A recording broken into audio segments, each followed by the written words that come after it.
Episode 2. The Bay of Broken Ships. Maintenance Bay 3 was chaos. Dex arrived at the massive hangar to find it transformed from the orderly workspace he'd cleaned just hours ago into a frenetic hive of activity. The bay stretched nearly a quarter-mile in length, its ceiling lost in shadows 3 stories above. Normally, it housed a dozen fighters and 2 patrol corvettes in various states of maintenance. Now, every berth was occupied, and crews swarmed over the vessels like ants over scattered sugar. The air tasted of ozone and heated metal.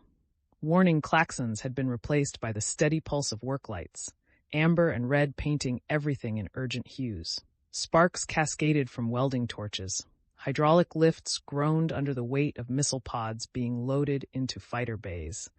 The deck plates vibrated with the thunder of ship engines cycling through pre-flight diagnostics. "Holloway!" Garrett Cole's voice cut through the noise. Dex's supervisor stood near the bay's central control station, a data pad in one hand and a communicator in the other.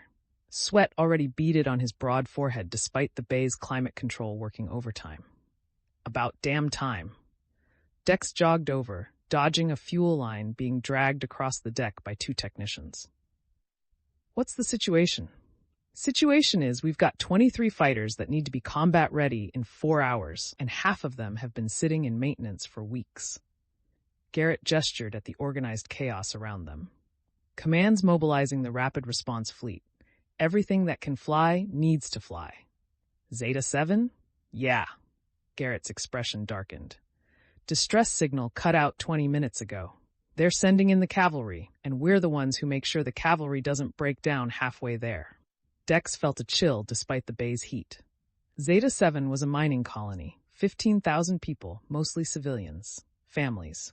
The kind of place where people went to make a living scraping precious minerals from asteroid fields, not to fight wars. "What do you need me to do?" Garrett consulted his datapad, scrolling through what looked like an endless list of urgent tasks. Berth 7, Raptor-class fighter, hull number 449. Pilots reporting intermittent power fluctuations in the starboard maneuvering thrusters.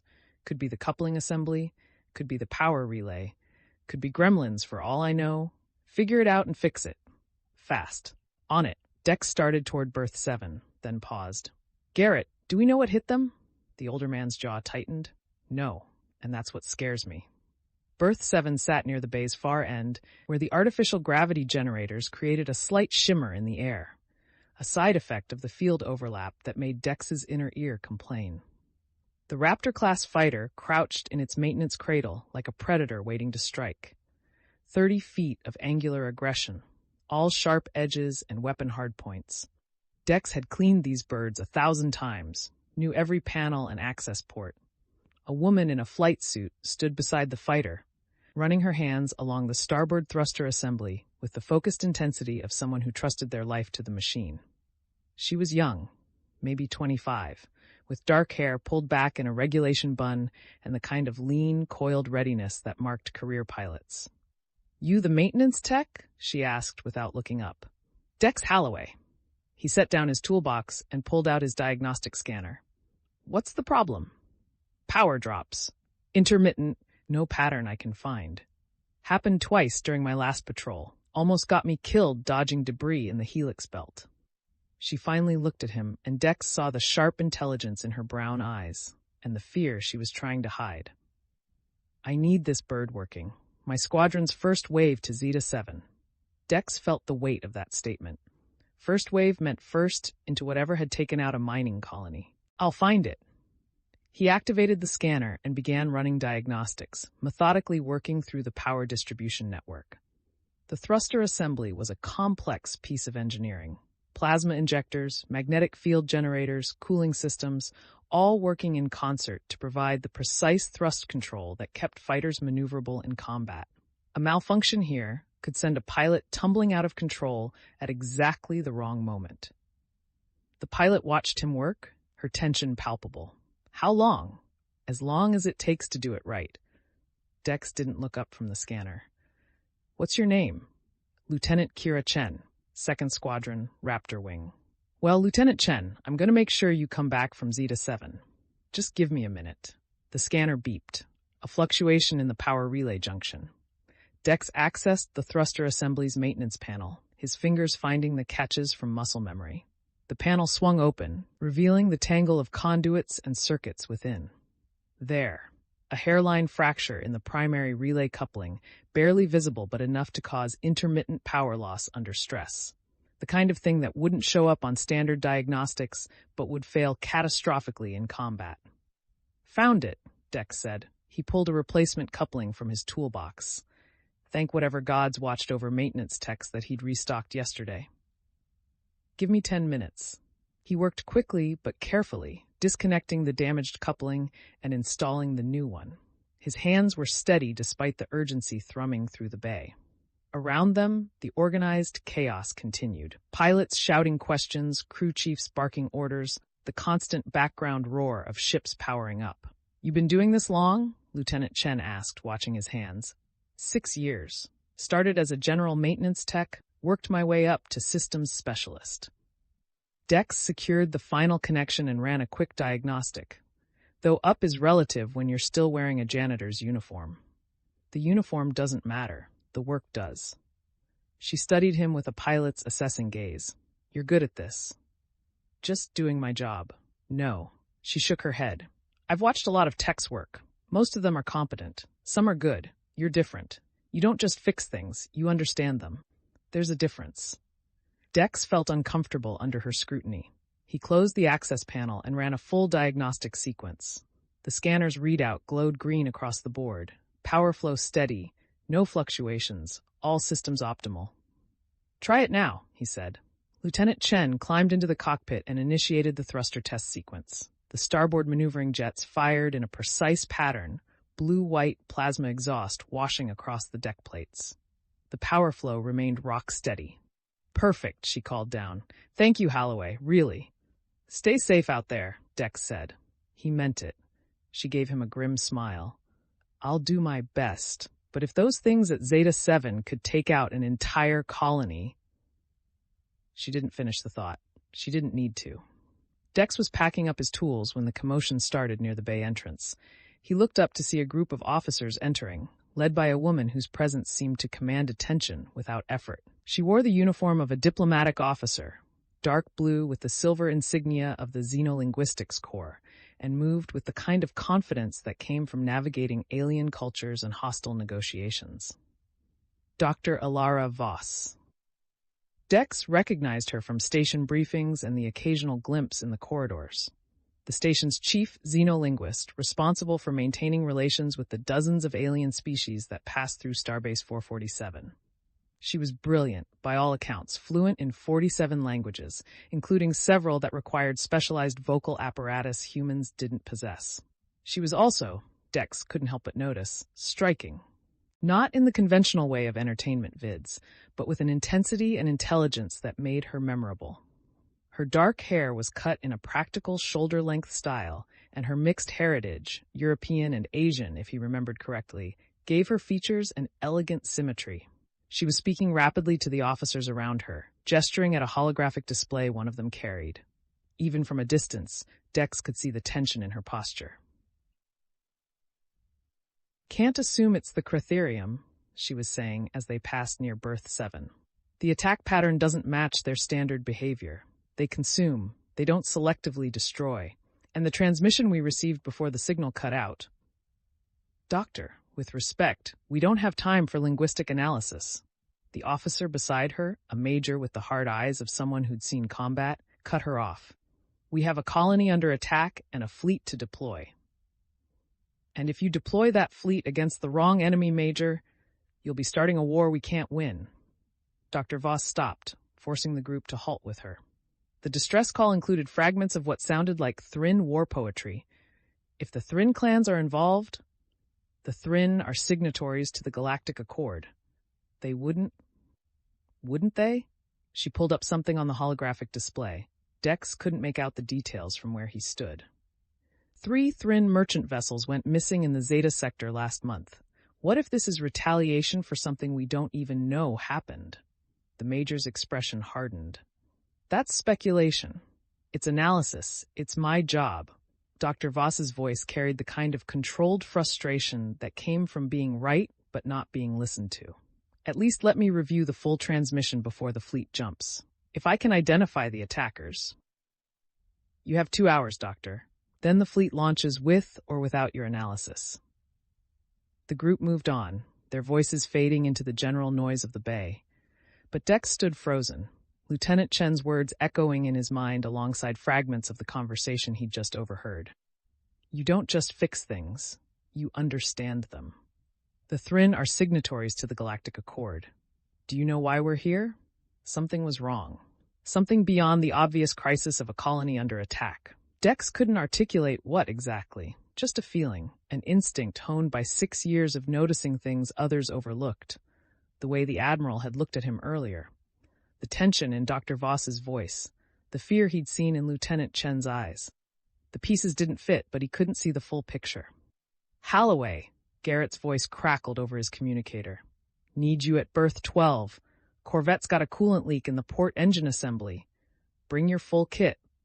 Copy that, Dex responded automatically. He grabbed his toolbox and headed deeper into the bay, weaving between crews and equipment. The work was familiar, almost meditative. Identify the problem, find the solution, fix it. Simple, direct. Unlike the complicated questions that had started gnawing at him. Berth 12 housed one of the patrol corvettes, a vessel 3 times the size of the fighters and bristling with enough weaponry to take on a small fleet. The coolant leak was obvious.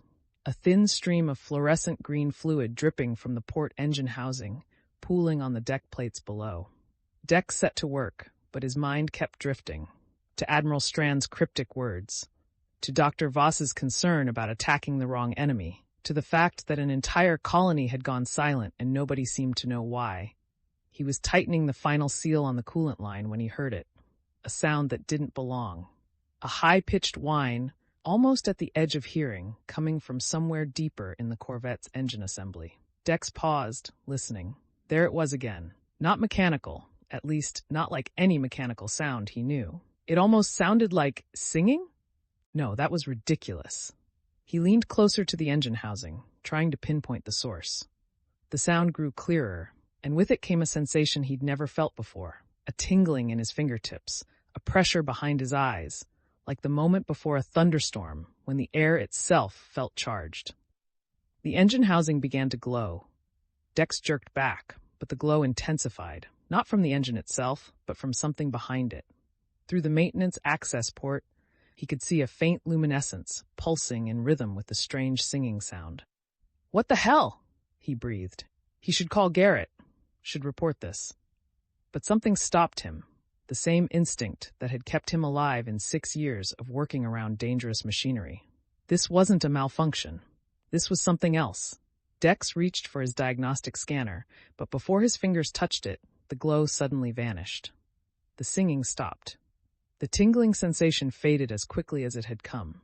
He stood there in the sudden silence, his heart hammering, wondering if he'd imagined the whole thing. But no. The hair on his arm still stood on end, and he could taste something metallic in the air, like the aftermath of a lightning strike. Holloway, status? Garrett's voice on the communicator made him jump. Dex took a breath, steadying himself. Coolant leaks fixed. Running final diagnostics now. Good. When you're done there, report to the Bay office. We've got a situation. A situation. As if the current situation wasn't enough. Dex completed his diagnostics. Everything read normal now, as if the strange glow and sound had never happened, and made his way to the Bay office, a glass-walled structure overlooking the main hangar floor. Garrett was inside, along with 2 people Dex didn't recognize, a man and a woman in the dark uniforms of station security. Holloway? These are Officers Mendez and Park, Garrett said. His expression was carefully neutral, but Dex could read the concern in his eyes. They need to ask you some questions. Officer Mendez, a stocky man with the build of a former Marine, stepped forward. Mr. Holloway, we're conducting routine security interviews with all personnel who had access to the diplomatic quarter in the last 48 hours. Your shift logs show you were cleaning the embassy wing 2 nights ago. That's right, Dex said carefully. Tuesday night, 2200 to 0300. Did you notice anything unusual during that shift? Anyone who shouldn't have been there? Any equipment or items out of place? Dex thought back. Tuesday night, the Lumineth Embassy, with its strange architecture that seemed to exist in more dimensions than he could perceive. He'd cleaned the public areas, avoided the restricted sections, finished his shift without incident. No, he said. Everything was normal. Why? What's this about? The two officers exchanged glances. Officer Park, a lean woman with sharp eyes, spoke for the first time. There was a security breach in the diplomatic quarter early this morning. We're trying to establish a timeline. A breach? What kind of breach? That's classified, Mendez said flatly. But we need to know if you saw anything at all, that seemed out of place. Dex's mind raced. A security breach in the diplomatic quarter, right before the Lumineth summit. The attack on Zeta-Seven. The strange glow he'd just seen in the Corvette's engine. Were they connected? They couldn't be. That would be paranoid thinking. But Admiral Strand's words echoed again. Do you know why we're here?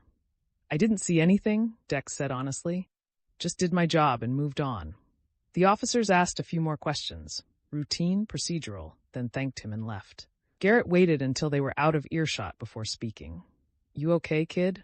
Yeah, it's been a weird day. It's about to get weirder. Garrett pulled up something on his datapad. Fleet Command just issued new orders. All maintenance personnel are being reassigned to round-the-clock shifts until further notice. You're now on the 1800 to 0600 rotation. 12-hour shifts. Dex felt exhaustion already settling into his bones. When does this start? Tonight. Go get some sleep. You're going to need it. Dex nodded and headed for the bay exit, his mind churning. As he walked through the corridors back to his quarters, he couldn't shake the feeling that everything, the attack, the security breach, the strange glow, even his conversation with Admiral Strand, was connected somehow. Pieces of a puzzle he couldn't see. He was so lost in thought that he almost didn't notice Dr. Elara Vos standing in the corridor ahead, staring at a wall-mounted display showing news feeds from across the sector.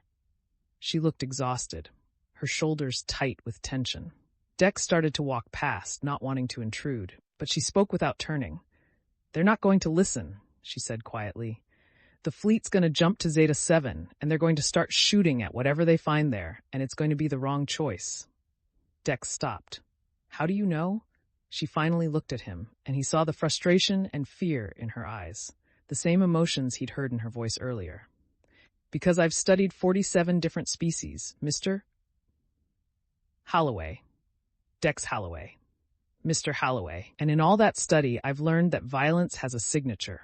The Critharium consume everything. Structures, technology, organic matter. Zeta-Seven's infrastructure is still intact according to the last transmission. The Thryn fight with honor and poetry, always announcing themselves. The distress call fragments suggest something else entirely. Something we haven't encountered before. She turned back to the display, where footage of Zeta-Seven from before the attack showed smiling families, children playing in the colony's central plaza. And in 2 hours, we're going to jump a battle fleet into a situation we don't understand, possibly starting a war with an unknown enemy. All because we didn't take the time to analyze the evidence. Dex thought about Lieutenant Chen, about the fear in her eyes as she prepared to be first wave into whatever waited at Zeta-Seven. About the strange glow he'd seen, the singing that wasn't mechanical.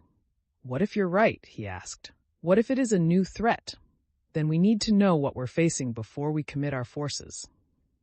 She looked at him again. Really looked at him this time, as if seeing him for the first time. You're maintenance, right? You work in the ship bays? Yes. The transmission from Zeta-Seven, the last one before the signal cut out, it included telemetry data from the colony's defense platforms. That data is being stored in the Fleet Operations Data Core, but I don't have clearance to access the raw files. Only the sanitized summary. She hesitated, then continued. But maintenance personnel have access to the data cores for diagnostics and system checks. Dex felt his stomach drop as he realized what she was suggesting. You want me to help you access classified military data. I want you to help me prevent a catastrophic mistake. Her voice was urgent now, intense. If I can analyze the full telemetry, I might be able to identify what attacked the colony. But I need access, and I need it in the next hour. Every instinct Dex had screamed that this was a bad idea. He was a janitor, a maintenance tech. He fixed coolant leaks and replaced power couplings. He didn't get involved in military intelligence or diplomatic crises, but he thought about Lieutenant Chen climbing into her fighter, trusting her life to the repair he'd made. About Admiral Strand asking him if he was content. About the strange glow he'd seen, the singing that had made his fingertips tingle. About the fact that his ordinary life had ended, and something else, something he couldn't yet see, was beginning. "I can't promise anything," he heard himself say, "but I can try."